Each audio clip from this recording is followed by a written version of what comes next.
Hi, I'm Lucy Edwards, and today I'm here with Juan Zuluaga, and everyone calls you Zulu, right? That is correct.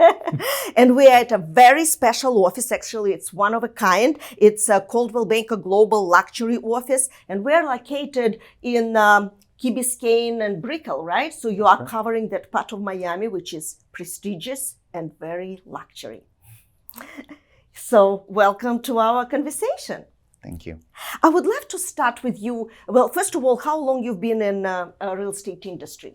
So this is a very particular answer to that question, because part of what I like to describe of real estate is that it's not just a transaction buying and selling, but it's a bigger picture than that. So I want to say that I've been into real estate my entire life, even though my main as a main gig, it's been 6 years. Okay. And I tell people, 6 years, that you can see it of, hey, it's a lot, it's not a lot, pre-COVID, post-COVID. But at the end of the day, before this, I worked for the government for 20 years before I did real estate. But the only constant in my life has been real estate. Mm-hmm. I remember the first home that I purchased when I was 21 years old with a VA loan, 0% down. I didn't know what I was doing. And no matter what I did, because it was in Florida, but not in Miami, it was near Pensacola area, 12 hours away from here. Uh-huh. And in that, it was the first home that I bought. I was able to sell it. I made a profit on it. Then I got an investment property as I was, in my early 20s. So real estate has been my job unofficially for 30 years. So when you purchased your first house, you probably thought, I can do it better. You're absolutely right. Even though at that time, the real estate professional that I was using at the time, I was 100% being guided by that person. So that's little by little how I understood how the dynamic works and how I was able to get certain inputs, things that I liked, that I didn't like, and I was able to incorporate all that into my business today. Well, that is great. And now you're in Miami, and it's such it's a very different market from everybody else. Mm-hmm. How would you describe Miami market in compare with the rest of the world? What does it offer? Also, very interesting question, because I myself, even though I was born in Miami, I consider myself a migrant, because I moved here in 2008, and my dream was to move to Miami. Again, at that point, I was in the military, stationed in Florida, but it felt like it was a different continent altogether. So my dream was always to move back to Miami. So I would come here to visit, because my parents were living here at that time, and so I would come and visit, and my dream was to move to Miami because I was attracted to the diversity and to the proximity to, I'm going to say, the world. Obviously, this is the gateway for South America. All flights, come to here, and then they go out to South America, because I grew up in Colombia, South America. Oh, okay. So I always saw it as a melting pot of diversity, beach life, in what I consider a metropole in Florida. This is, I want to say, the New York of Florida. Mm-hmm. So what does this attract? Why are people attracted to Miami, of what I see right now? For many reasons that I just explained. So one of them is that it's the gateway to South America. So we get a lot of business that is filtered through here. So many people that deal with the US of South America, they want to have a home base here. And now it's not just South America, but it's also different states that perhaps have certain inconveniences, like state taxes, or being that this is a hub, that's why we're seeing a lot of offices from like Amazon or the Citadel Group that are moving here. Mm-hmm. So as you can see, you get people from the South, from Europe, from northern parts of the country coming here. So it's a mixed diversity that it's attracting people from all different walks of life, all different businesses. But at the end of the day, it just works for everyone. So I think that's the reason why. It's just a melting pot that works for not just from the financial standpoint, but also the strategic location, the weather, and just what our life has become after COVID. And for me, I would like to add the festivals, the music, the beautiful food and wine festivals, and what you have, what Miami offers as far as a culinary, it's just absolutely spectacular. It is. That is a huge driver for people to come here on a vacation mode. And a lot of people, that's what I've noticed, that they come here at first not knowing what to expect out of Miami. As a matter of fact, I used to tell people, when people would come to visit me, they would tell me, "Hey, Zulu, what is there to do in Miami besides going to the beach and going to the mall?" I'm like, "Oh, hold my drink. Let me. Where to start?" And I've noticed that many people, these festivals and events have drawn people to come here temporarily, and then they realize that this is an amazing area to live, and not just that, but also for a family environment, which is. I recently, after COVID, I joined the family atmosphere. I have 2 children. Congratulations! Thank you. Well, you were busy during COVID, right? So yeah, I have pandemials. That's what the generation after COVID is called. So now I see things also in a different perspective. So now we're not just getting people that are interested just on the fact that this is a great area to business-wise and strategic, but also to raise a family. Let's talk about your clients. What's your secret to building and maintaining trust with your customers? I have a motto. I don't remember how I got to this motto. I'm not sure if I heard it from someone, but it has stuck with me. And every time that I get that question asked in a different manner, the answer is this: people that like you listen to you. People that trust you do business with you. So I've always had that at the core of how I handle any type of discussion about business, real estate, or once I get hired, how to continue to carry on the mission. So what I tell everyone is that I want to earn their trust. So I for many years I was on the opposite side of the business, and I took very close note of things that were positive and that were not so positive. So I tried to learn from my mistakes or from previous experiences, and also to lead by example. Many times when I come across a situation, an investment, a purchase, a sale, most times than not, I've done it myself, or I've done it for another client. So I try to make it as personal as I can by all the knowledge that I have acquired throughout the years, and from the networking or the people that surround me, that I have been able to understand what works for them, what doesn't. And lastly, to elaborate a little bit more on that question, is that I've always known what my weaknesses are, and I don't try to hide them. I just try to associate myself with people. Be yourself. Correct. And but I try to associate myself with people that fill the shortcomings that I have. And that has always worked for me well, and so that's a good way for me to be able to bring value to the person that I'm working with at that time, that I have that relationship, business relationship, and earn their trust. In today's environment, and buyers can be very particular, do you see that there are special demands, or like maybe out of this world demands for a dream home? What are the examples of something very unusual, and how you accommodate?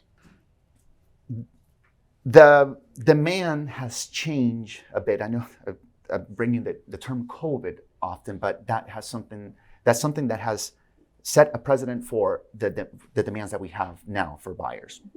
So many people, wanted a large backyard. And as we know, Miami is an area where you have a lot of people in a very small footprint. That's why Miami has been extending its urban area throughout the years.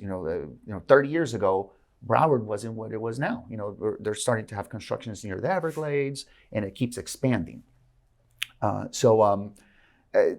All these demands by the buyers have changed ever since then, and people wanted bigger backyards, for example, or everybody wants a home office, or they want a pool of a certain size, and all these demands or wants need to be prioritized. So so it depends on the type of client that you're working with, but it's important to understand what you can offer, what your budget is and what you're willing to do for something, and to be able to match it to the proper property. There are a lot of very unique properties in Miami area. What would you say is the most unique luxury or not luxury amenity that you came across while you were selling real estate here? As a matter of fact, there's two of them that stand apart. One non-luxury and the other one luxury. So the non-luxury was a home near downtown in the Shenandoah area that had a bunker. And this, I started to question the people that were living there of the history of that, because it was kind of odd to have a bunker in the front yard. And literally it was a manhole. You open it up and there was a room down there because of the Cuban Missile Crisis that happened in the 60s, where there could have been a nuclear war with our neighboring country. So this home had a bunker, a nuclear shelter. Was that the luxury or non-luxury? Non-luxury. Okay. Yeah, and the luxury was a very special property that I sold recently in the Pinecrest area. Okay. And it had the mother of all tree houses, and that tree house had a zip line that would go from the tree house to the front of the house, and that was very special. Yeah, I bet. So that is that is pretty unique. Do they have a lot of kids? So that house was a 6-bedroom home that was the home to several children, and that's what you would think that it would attract, right? But the funny part is that every time that I would show the property, all the adults wanted to take a ride on the zip line. That is fun. That's great. That's the great spirit. Mm-hmm, mm-hmm. So what about today's environment? And you have a lot of buyers coming from all over the world. How do you accommodate a buyer who had never seen the property before and is not able to travel right now to look at it, but they're really interested?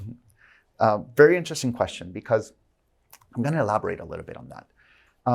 One of the reasons why I got into real estate was because I wanted to present situations, vacations, or even chores that I was doing around a house via video. So before video became very popular, I was kind of putting these stories together, not just for real estate, but for any type of activity. And I saw the reaction that it had with the audience that I had at the time, friends or clients, whatever. And so I started to really create videos in different perspectives, like using aerial photography, 10 years ago, and in videography. So all these things kind of gave me a tool that I understood was very unique for the end users. And then things like Matterport, 3D tours of different angles, or you're using virtual reality or drone perspective from a first person view. All these things, and the 3D Matterport has, when I first saw it, I thought it was something above its time, just ahead of its time and above many of the other media. Even though not everybody uses it, I think it's a great tool. And so I use all these media sources to be able to transmit what I feel about a property. Because it's also very important, like anytime that I'm working with anything, I really like to, I fall in love with every property that I work with. I use that term loosely, but it's the only way that I can transmit the feelings in the integrity, the build, the design, of what I see, because since I'm in this industry, I see a lot of things, to be able to transmit to a client that is not in front of me, that's in a different country.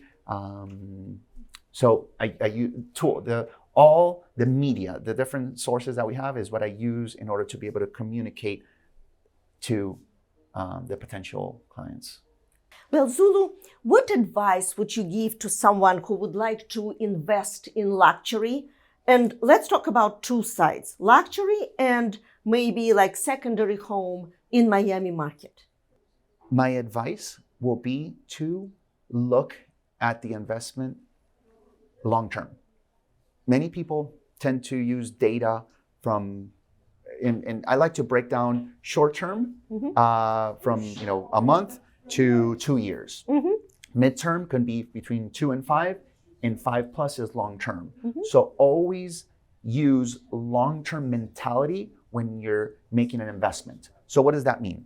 Not just the type of property that you're purchasing, but the risk that you're taking by the different type of loan that you're getting, what you're not going to be able to do because you're putting, all those eggs in that one basket. So looking at it long term, and also I tell most of my clients this: when it's their primary home, I tell them, look, I understand that you need this property for X, Y reasons, but you always have to see it as an investment, because at some point in your life, you're either going to go, forward, backwards, sideways. So you do have to see it as an investment. And in my particular case, whenever I'm trying to give advice to a first-time home buyer, I try to use my experience or my history. And as I was explaining to you, I was able to purchase my first home when I was 21, and that risk that I took back then, which I didn't know how big it was going to be, how much it was going to impact my life throughout, it was like a snowball effect. I bought a house, I lived in it, I liked it, I sold it, I made a profit, I turned it into something else. So little by little, you keep the momentum, you keep moving on to other things. So that's why I try to tell people, when it's their first investment or their second investment, to look at a big picture and kind of plan for 10 years plus, and just make all your decisions based on that, on long term. That's definitely a great advice.